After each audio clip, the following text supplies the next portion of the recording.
Hai teman-teman pecinta catur, di video kali ini kita bakal lihat salah satu trik dalam permainan catur buat menangkap menteri lawan. Oke, langsung aja. Kita mulai dengan E4, D5, kuda F3, dan hitam langsung memakan pion di E4. Kuda G5. Sekilas, kelihatannya putih mau menyerang pion di E4. Hitam jalan kuda F6. Sekarang putih memainkan langkah D3, menantang pion di E4.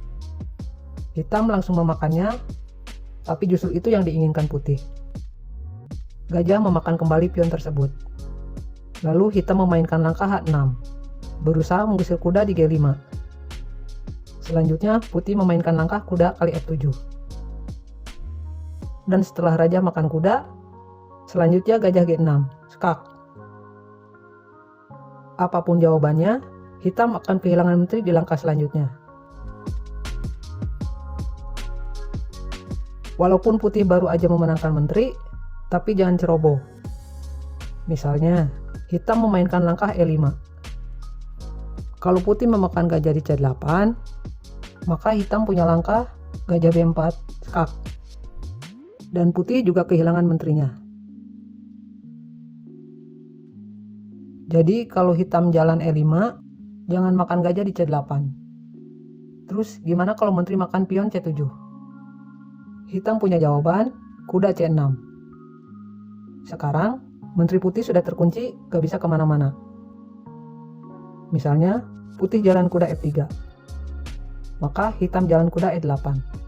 Dan sekarang, putih akan kehilangan menterinya. Kembali ke posisi ini.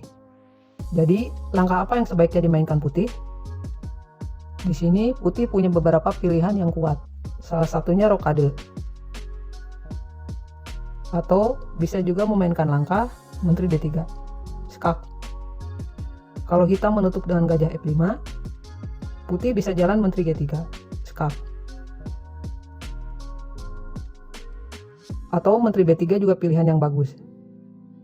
Di posisi ini, putih sudah unggul.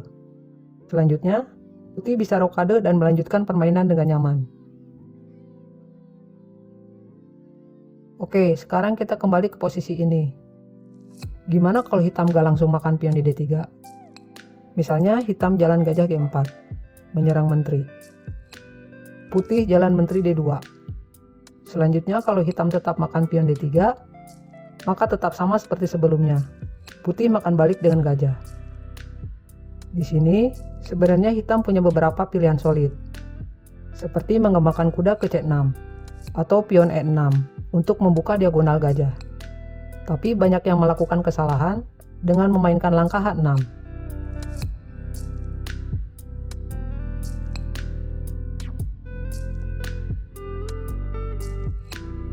Oke, sekarang kita bahas gimana cara hitam ngadepin pembukaan ini. Jadi, kalau ketemu lawan yang pakai opening ini, kalian udah tahu apa yang harus dilakukan.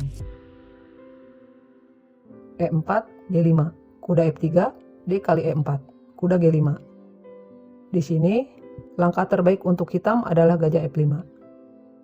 Kalau putih jalan D3, hitam bisa langsung memakannya.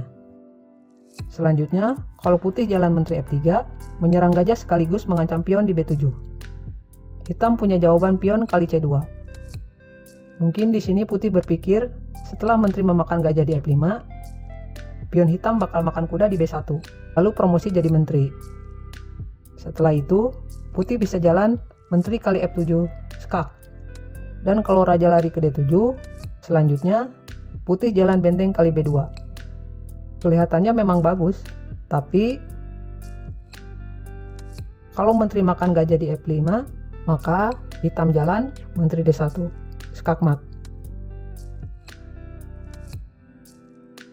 Terus gimana kalau putih tidak memakan gajah di F5? Misalnya putih memilih untuk mengembangkan kuda di C3.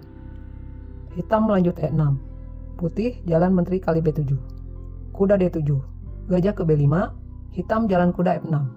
Putih rokade. Dan hitam melanjutkan dengan gajah D6. Gajah kali D7. Kuda kali D7. Kuda E4. Lalu hitam rokade. Di posisi ini, hitam sudah unggul 2 pion dan bisa melanjutkan permainan dengan sangat nyaman. Oke teman-teman, sampai di sini dulu video kali ini. Mudah-mudahan ini bisa membantu kalian memahami ide-ide utama dari opening ini. Sebelum video ini selesai, ada satu puzzle buat kalian. Skakmat dalam 3 langkah. Sekarang giliran Putih jalan. Coba kalian temukan langkahnya, dan tulis jawabannya di kolom komentar. Terima kasih banyak buat yang udah nonton, dan sampai jumpa di video berikutnya.